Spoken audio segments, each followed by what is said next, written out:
আমার স্ট্রাইক রেটের ব্যাপারে সমালোচনা করার আগে একবার আমার ব্যাপারে জেনে নিতি তো ভালো হতো। আমার ভুল হয়ে গেছে, আমাকে ক্ষমা করে দিন। তো ফাইনালি ইন্ডিয়া কামব্যাক করে গেছে। যেই পারফরমেন্সটা আমরা চাইছিলাম সেই পারফরমেন্সটা আমরা শেষমেশ পেয়েই গেলাম।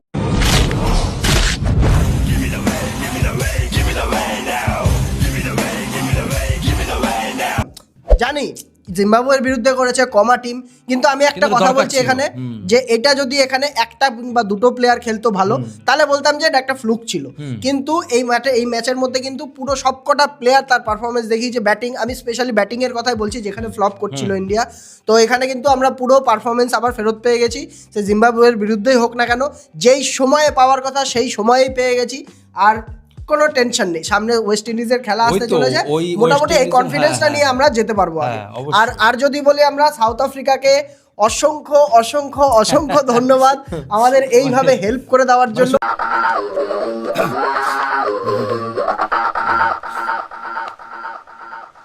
गुस्से से देख रही हो या शक्ल ही ऐसी है? আমরা না আজকে ক্রাউডে কিন্তু সাউথ আফ্রিকা হ্যাঁ কি কোন ফর্মে রয়েছে, ইন্ডিয়ার ফ্যানরা শুধু সাউথ আফ্রিকার জন্য চেয়ার আপ করছে। আর না আমরা শোধবাদও করে দিয়েছি, আমরা জিতে সাউথ আফ্রিকাকে তুলে দিয়েছি উপরে, আমরা সাউথ আফ্রিকা কোয়ালিফাই করে গেছে। বেচারা জিম্বাবুয়ে ভাই, আমার এত খারাপ লাগছে, যে আসছে ভাই মুঝে মারো মুঝে মারো।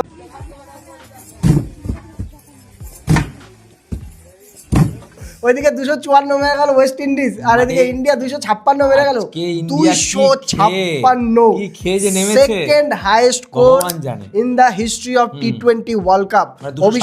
অভিষেক শর্মা ফর্মে চলে এসছে, সূর্য কুমার যাদবের স্ট্রাইক রেট চলে এসছে ফর্মে, তিলক ভার্মার ফর্ম যেটা স্ট্রাইক রেট নিয়ে যেটা সব থেকে বেশি আলোচনা হচ্ছিল, 16 বলে 44 সেও কিন্তু মেরে দিয়েছে। তো ইন্ডিয়ার এখানে একটা অলরাউন্ড পারফরমেন্স দেখা গেল, যেটা থেকে আমরা এখন আশা করতে পারি যে আগামী আমরা সেমিফাইনাল, নালে একদমই কনফিডেন্স পাচ্ছিলাম না যে আমরা এর উপরে উঠতে পারবো আদৌ কিনা। ওয়েস্ট ইন্ডিজের ম্যাচ আসতে চলেছে সামনে, অবশ্যই আজকে তুই দেখ না, যদি মোটামুটি একটা 180-90 এর মধ্যে যদি স্কোর হয়ে যেত না, ও মানে তখনই ডাউনফল ইন্ডিয়ার আবার শুরু হয়ে যায়। বেনেট কি খেললো জিম্বাবুয়ের, হ্যাঁ একা হাতে দাঁড়িয়ে না, তালিয়া অবশ্যই 97 রান মেরে গেছে।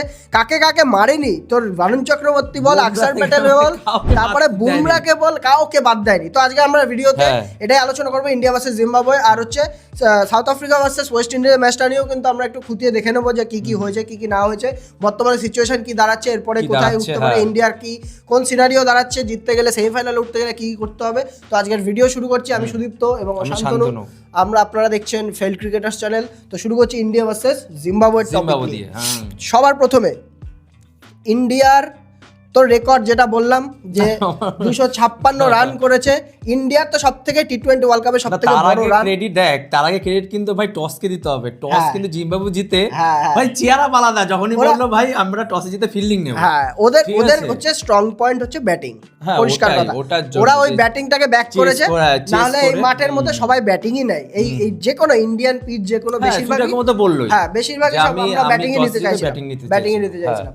তো এখানে যদি আমরা টিমের কথা বলি, টিম সিলেকশন কি হয়েছে না হয়েছে, টিম আমরা যা আশা করেছিলাম প্রায় ওরকমই হয়েছে। এখানে শুধু রিঙ্কু সিংকে বাদ দিয়ে দেওয়া হয়েছে, তার বদলে আনা হয়েছে সঞ্জু স্যামসনকে, আর ওয়াশিংটন সুন্দরের জায়গায় অক্ষর প্যাটেল। আমার মনে হচ্ছে যে স্টিল নাও এটাই হয়তো এইটাই হতে পারে আগামী দিনে। এটা কিন্তু ফাইনাল 11 পেয়ে গেল, সেমিফাইনাল হোক বা ওয়েস্ট ইন্ডিজের সঙ্গে 1 তারিখের ম্যাচ হোক, মোটামুটি এটা কিন্তু খেলতে চলেছে।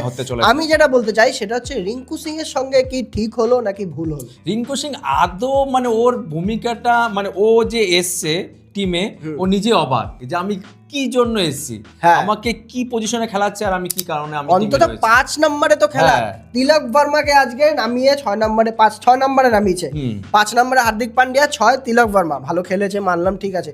যার ফর্ম খারাপ থাকে, আমি যা জানি, যার ফর্ম খারাপ থাকে তাকে উপরে ওঠানো হয়, আরো যে 3-এ থাকে তাকে 3-এ থাকে না, যে 4-এ থাকে তাকে 3-এ খেলানো হয়, ওপেনিং সবাই করতে পারে না। কিন্তু এখানে তিলক ভার্মার কেসে কিন্তু উল্টো দেখলাম, এখানে 5-6 নম্বরে তিলক ভার্মা খেলছে আর রিঙ্কু সিংকে ওখান থেকে সরিয়ে দেওয়া হয়েছে।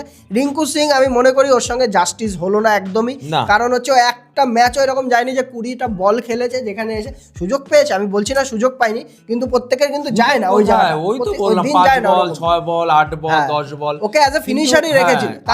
তাহলে এখন ফিনিশারকে শিবম দুবে হয়ে গেল শুধু। সেটাই তো বললাম, আজকে আমরা জিম্বাবুয়ের সঙ্গে খেলছি মানে এটা না যে ব্যাটিং অর্ডার লাইন আপ বিশাল কিছু করে দিয়েছে, ঠিক আছে শেষ, ঠিক আছে স্ট্রাইক রেট একটা গিয়েছিল ইমপ্রুভ করা দরকার ছিল এই ম্যাচে, সেটা করে নিয়েছে, কিন্তু আমারও মনে হচ্ছে কোথায় বলতো ব্যাটিং অর্ডার নিয়ে কোথাও একটু গন্ডগোল আছে ভাই। এটা হচ্ছে প্যানিক মোডের, এটা প্যানিক ব্যাটিং অ্যাটাক আর কিচ্ছু না, যেহেতু অন্য কিছু সব ফেল করে যাচ্ছিল, এখন কিছু করার নেই, চারিদিকে শোরগোল একটা জেদ মেটানোর জন্য জিম্বাবুয়ের মতন টিম পেয়েছে, চলো দেখে নি না ঠিক আছে সব ওই ব্যাপারটা যে জিম্বাবুয়ের মতো টিম পেয়েছে, এটা 256 জায়গায় অন্যান্য আজকে যে পারফরমেন্স দেখিয়েছে অন্যান্য টিম হলে 200 হতো।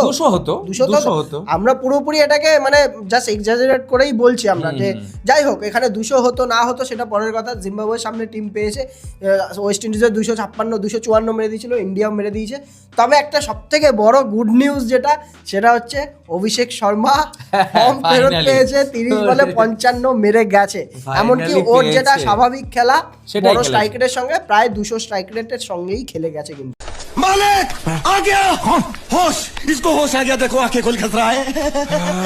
আর যেটা বলতে নিয়েছিলাম যে অভিষেক শর্মা আর সঞ্জু স্যামসংই আমার মনে হয় বেস্ট ওপেনার হিসাবেই এখনো পর্যন্ত, তাহলে এখানে ঈশান কিষানকে নতুন রোল দিয়ে দেওয়া, নতুন রোল 3 নম্বরে রোল দিয়ে দেওয়া। আমি সেটা বুঝতে পারছি না, মানে দেখ বিশ্বকাপ এর আগেও হয়েছিল 2024, মানে তার আগেও হয়েছিল 2021, কিন্তু এরকম মানে মানে কোয়ার্টার ফাইনাল অবধিও আমরা ব্যাটিং অর্ডার অনবরত বুঝতে পারছে না, মানে এত অপশন হয়ে গেছে যে কাকে খেলাবে না সেটা।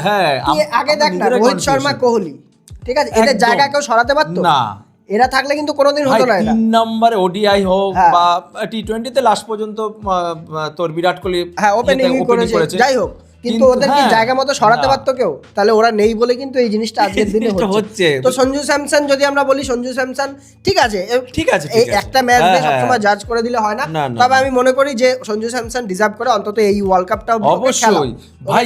ভাই আগের ম্যাচগুলি পাওয়ার প্লে জঘন্যতম গেছিল, তাও তো ভাই এই পাওয়ার প্লে লাস্ট দুটো ম্যাচই বল 8 বলে 22, তার মানে ক্রেডিট হচ্ছে স্যামসাং আর হচ্ছে অভিষেক শর্মা, এটাই দরকার। আর ঈশান কিষানও কিন্তু একটা মানে ছোট্ট করে 24 বলে 38 এর ভালো ক্যামিওর থেকেও বেশি, আমি মনে করি 38 রান কিন্তু কম না টি20 তে, তাহলে ক্যামিওর থেকেও বেশি অভিষেক শর্মার বল। আর সূর্যকুমার যাদব আজকে 13 বলে কত রান করেছে সূর্যকুমার যাদব? আমি বলছি 13 বলে 33 রান, 13 বলে 33 রান। সূর্যার আসল যে রূপ, আসল যে চেহারা সেটা কিন্তু আমরা আজকে দেখতে পেরেছি। কিন্তু আমরা হয়তো বলছে, কিন্তু আমরা অতটা এক্সাইটমেন্ট না যে আমরা এত ভালো করে বলবো, কিন্তু এটা দরকার ছিল আমার মতে, এইটা দরকার ছিল কনফিডেন্সের জন্য, যে এই ম্যাচটা থেকে যে কনফিডেন্সটা নিয়ে যাবে। প্লাস আজকের তোর হেরেছে, ওয়েস্ট ইন্ডিজও হেরেছে, এই দিক সব মিলিয়ে ঝুলিয়ে একটা ভালো কনফিডেন্সের জন্য এটা ক্যারি ফরওয়ার্ড করতে পারবে আগের পরের ম্যাচে ওয়েস্ট ইন্ডিজের সঙ্গে নামতে গিয়ে, যে আমরা এরকম করে প্রত্যেকে রান করে এসেছি। এটা হচ্ছে সেটাই তো বলছিলাম, মানে এখনো পর্যন্ত 1 2 3 গিয়ারে চলছিল, কিন্তু আজকে 5 গিয়ারে মানে 5 নাম্বার গিয়ারে মেরে দিয়েছে। তারপরে সূর্যকুমার বল, হার্দিক পান্ডিয়া, প্রত্যেকটা প্লেয়ার কিভাবে এসে খেলতে পারে। হার্দিক পান্ডিয়া, তারপরে হচ্ছে তোর তিলক বর্মা, স্ট্রাইক রেট নিয়ে এত সমালোচনা হচ্ছিল, ও যেতে নেমেছে আজকে 16 বলে কত 44, তাহলে 17 বলে 50 করার মানে ছিল, রেকর্ড হয়ে যেত। 6 3 4, তার মধ্যে 275 স্ট্রাইক না দরকার ছিল। আজকে শটগুলি মানে ও একটা জেদে মারছিল ভাই, কোথাও যেন এটা নিজেদের মধ্যে একটা জেদ ছিল। আর টি20 ওয়ার্ল্ড কাপের ইতিহাসে প্রথম হলো যে প্রথম 6টা ব্যাটসম্যান 6টারই 150-র উপরে স্ট্রাইক রেট। তাহলে কি বলবি আর 256 রান জিম্বাবুয়ের কাছে নিশ্চয়ই এই জিনিসটা একটা নাইটমেয়ার ছাড়া কিছু না, ঠিক আছে। তবে এখানে জিম্বাবুয়েকে হ্যাটস অফ দিতে হবে, তার কারণ হচ্ছে যেইভাবে ওরা উইকেট কিন্তু ফেলাতে পারছিল না প্রথম দিকে, সে জাসপ্রীত বুমরা আসুক, পাওয়ার প্লেতে 2টো উইকেট 50 রান দাও করে নিয়েছিল। পাওয়ার প্লেতে 2 উইকেট ছিল না, একটা উইকেট ছিল, দুটো 6 ওভারে 44 রান। আমার খেয়াল নেই একটা না দুটো, যাই হোক ওরকম হতে পারে। কিন্তু এটা যদি নরমাল কোনো ম্যাচ হতো বা ফাস্ট ব্যাটিং এর ম্যাচ হতো, তাহলে কিন্তু ইন্ডিয়া এখানে টেনশনে পড়ে যেত অবশ্যই। আর হচ্ছে তোর ওইখানে আকসার প্যাটেল, আচ্ছা কেউ তো বললাম কেউ তো উইকেট তুলতে পারেনি। আকসার প্যাটেল পাওয়ার প্লেতে উইকেটই পড়েনি, 6 ওভারে 44 রান, 0 উইকেট ছিল। 0 উইকেট ছিল। আকসার প্যাটেল 7 নাম্বার ওভারে এসে আকসার প্যাটেল প্রথম উইকেট তুলেছে। 6 ওভার 2 বলে 6 ওভার 2 বলের মাথায় 44 রান সেই সময় ছিল।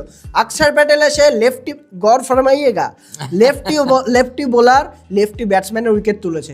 আমি এই কথাটা কেন বললাম বলতো? কেন বলে আমি সেটা আগের বুঝি দিন না। এই একটা মাত্র কারণে আকসার প্যাটেলকে খেলানো হয়নি যে সাউথ আফ্রিকার টিমে সেটাই প্রচন্ড তো। লেফট হ্যান্ডার আছে অনেকগুলো, এর জন্য লেফট হ্যান্ডি বোলার আমার চলবে না। ভাই এইসব ভাউতাবাজি কথা ভাই এগুলো আবে, বন্ধ করা দরকার। 2015 থেকে খেলছে, হ্যাঁ, 11 বছর হয়ে বন্ধ গেল করা খেলতে দরকার। গেলে। লেফটিকে লেফটি বল করতে হ্যাঁ, পারবে না, তাহলে রাইটিকে এসে তো রাইট। প্রথম 2 বলের মাথায় উইকেট তুলে আরে কিসের জন্য ভাই? এক্সপিরিয়েন্স বার মার সবকিছু ইহা হতা है, ইহা হতা है, মেন হচ্ছে এইটা। হ্যাঁ, ইহা আর হতা কিষান है। মহারাজ খেলেনি ওদের, আমাদের ঈশান কিষান অভিষেক কিষান শর্মা মহারাজ এরা ছিল খেলছে না, না, হ্যাঁ। তাহলে ওরা মেন ব্যাপার সব ওই যে ইহা হতা है। তো সত্যি তাই। আকসার প্যাটেল ভালো বাপু, খেলেছে। বাপু। আর যার তারিফ করতেই হবে এখানে সেটা হচ্ছে ব্রায়ান বেনেটের তারিফ করতে হবে। ব্রায়ান বেনেট একা এক দিক থেকে দাঁড়িয়ে সিকান্দার রাজার সঙ্গে ছোট্ট একটা পার্টনারশিপ করেছিল। সিকান্দার রাজার কিন্তু আগের দিন হাতে লেগেছিল ওর। আজকে কিন্তু ও টসের সময় বলেছে যে আমি এক্সট্রা অব্দি করাইনি যাতে এক্সট্রাতে কিছু ধরা না পড়ে আর আমাকে এই ম্যাচ বুঝতে না হয়। এটা হচ্ছে ডেডিকেশন ভাই দেশের জন্য। অবশ্যই। লাস্ট ম্যাচই বলতে গেলে আরেকটা ম্যাচ শুধু সাউথ আফ্রিকার সঙ্গে রয়েছে। মানে তোর হচ্ছে বেনেটের ভাই রেকর্ড মানে দেখলাম 5টা ম্যাচ খেলেছে, তার মধ্যে একটাতে আউট হয়েছে। একটাতে আউট হয়েছে। আজকের দিনে কে ভেবেছিল ইন্ডিয়ার বিরুদ্ধে আউট করতে পারবে না, যেখানে জাসপ্রীত 97 বুমরাহ, রান।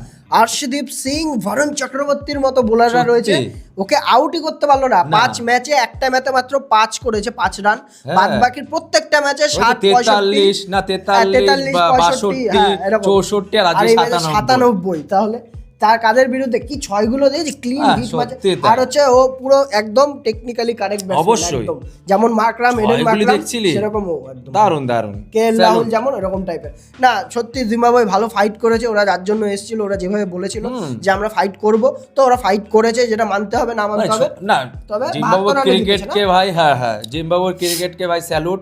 আর আরেকটা জিনিস আছে, 24 বছর পর ভারতের সাথে খেলছে ভারতের মাটিতে। টি20 তো কোনোদিন খেলেইনি।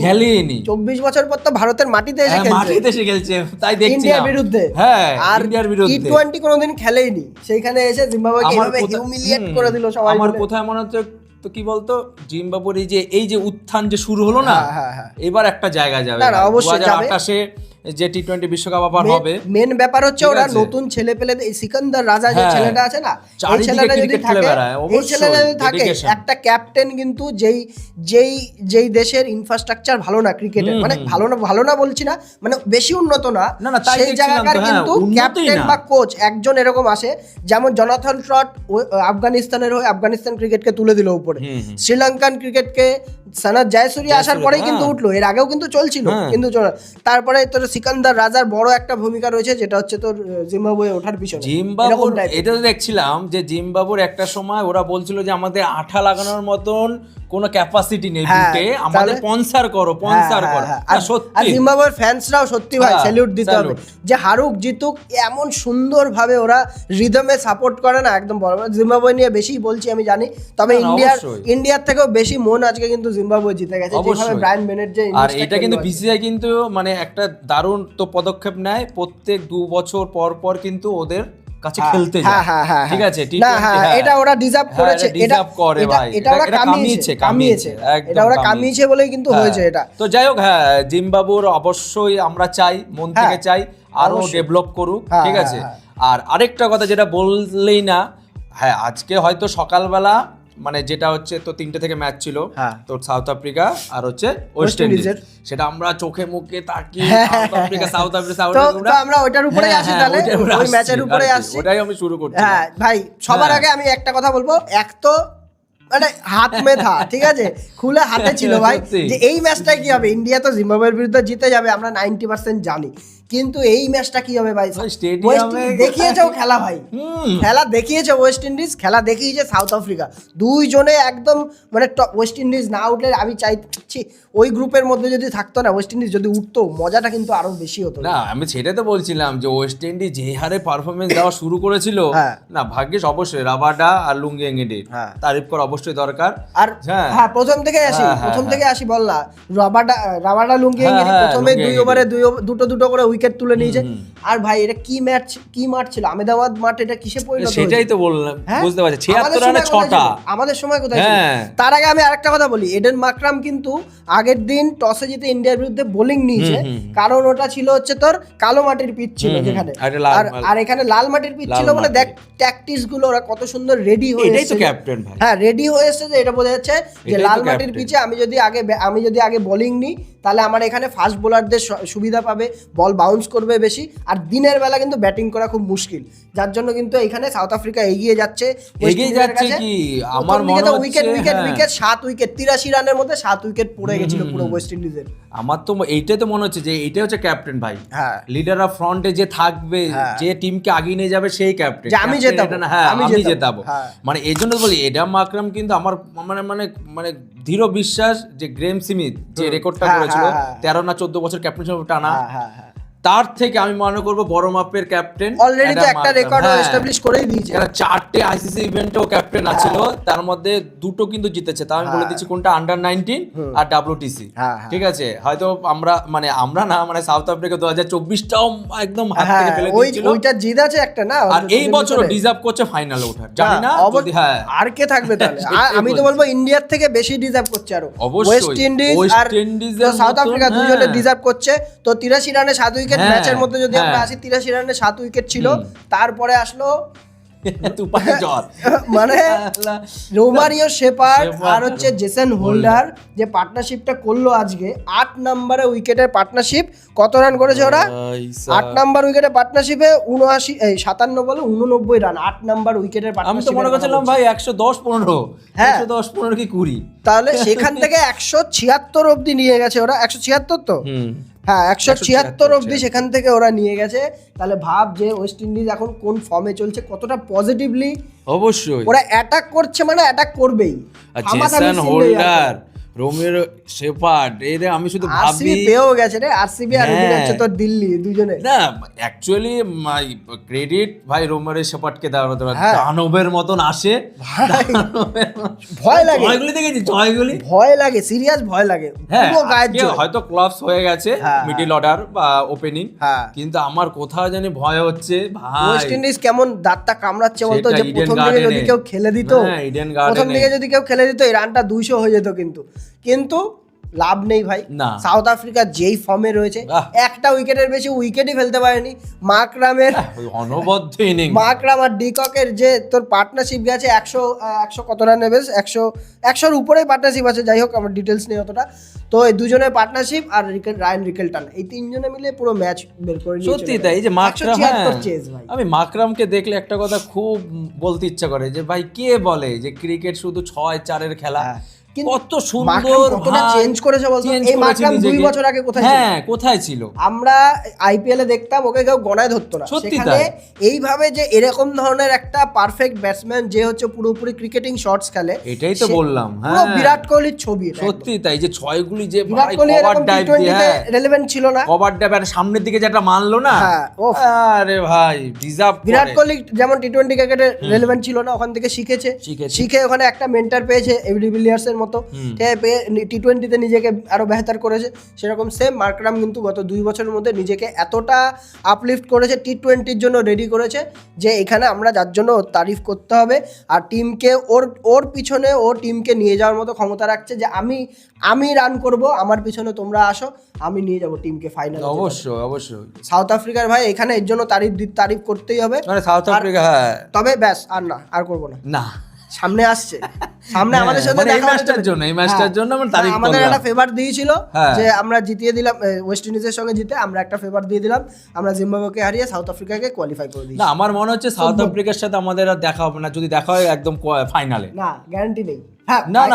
ফাইনালে হবে, মানে সেটা আমরা সিনিয়রে আসছি, আমরা কোথায় কি আছি না আছি বা কিভাবে আমরা উঠবো সেটা নিয়ে আসছি। তো পয়েন্টস টেবিল এখন যদি আমরা দেখি, পয়েন্টস টেবিলের মধ্যে যা দাঁড়াচ্ছে এখন, ইংল্যান্ড আর সাউথ আফ্রিকা 2 গ্রুপ থেকে কোয়ালিফাই করে গেছে।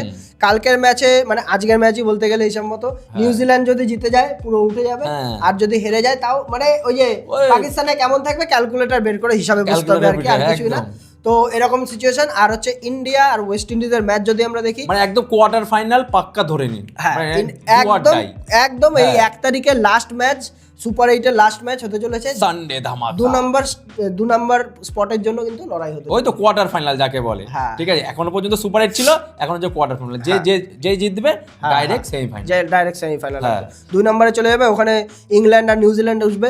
ওখানে ইংল্যান্ড মনে যদি হচ্ছে কোথাও, হ্যাঁ, ইংল্যান্ড যদি এটা জিতে যায় তাহলে ইন্ডিয়ার সঙ্গে নিউজিল্যান্ডের পড়বে, ইংল্যান্ডের পড়বে, ওদের 1 আর আমাদের 2। আমি শুধু ভাবছি, আমার তো ভয় লাগছে ভাই, ইংল্যান্ড ওয়াংখেড়ে না কি ধামাকা। ইংল্যান্ড এখন খতরনাক একটা টিম হয়ে দাঁড়িয়েছে। তুই এখন দেখ, আমি প্রথমে এটা পোটেনশিয়াল বুঝেছিলাম, ওদের টিমের যা মানে যারা লাইন আপ রয়েছে না, ব্যাটিং লাইন আপ প্লাস হচ্ছে জোফরা আর্চার ফর্মে চলে এসেছে, এরা ফর্মে চলে এসেছে, তাহলে এগুলো খতরনাক দাঁড়াতে চলেছে। তারপর ওয়াংখেড়ে খেলা হবে, মানে যদি অবশ্য ওয়েস্ট ইন্ডিজের সঙ্গে জিতে তখনই তার এই সিনারিওটা কাজে লাগবে। আমি ধরে নিলাম জিতবে, জেতার পর কিন্তু ভাই ওয়াংখেড়ে, তো ওয়াংখেড়ের পিচের ভাই বাউন্সি পিচ আছে, এখানে কিন্তু ভয় লাগছে জোফরা আর্চার, তারপরে হচ্ছে তোর কি জানি ওভার 10 থেকে শুরু করে, ঠিক আছে, বাদ দে স্যাম কারান আছে, আর আদিল রাশিদ রয়েছে, টক্কর উইল জ্যাক সবথেকে বড় কথা।